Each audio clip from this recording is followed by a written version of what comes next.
এইবারের ঈদগাহ ময়দানের ঈদের নামাজটা স্বাভাবিক কারণে একটু ঐতিহাসিক হবে, এই কারণেই যে এখানে মহামান্য রাষ্ট্রপতি এখানে ঈদের নামাজ আদায় করবেন এবং বিএনপি সরকার গঠনের পর এই প্রথম ঈদ উল ফিতর উদযাপন হচ্ছে এবং সেই উপলক্ষে মাননীয় প্রধানমন্ত্রী জনাব তারেক রহমান এই ঈদগাহ ময়দানে ঈদের নামাজ আদায়ের সম্মতি জ্ঞাপন করেছেন এবং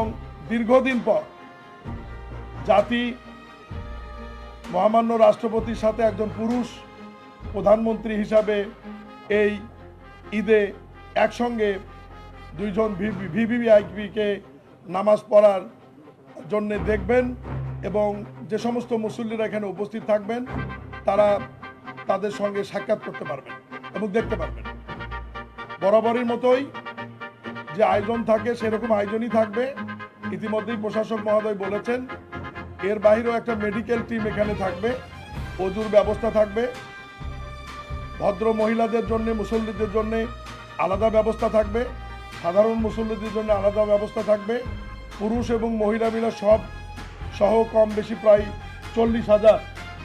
মুসল্লিদের এখানে নামাজের ব্যবস্থা থাকবে।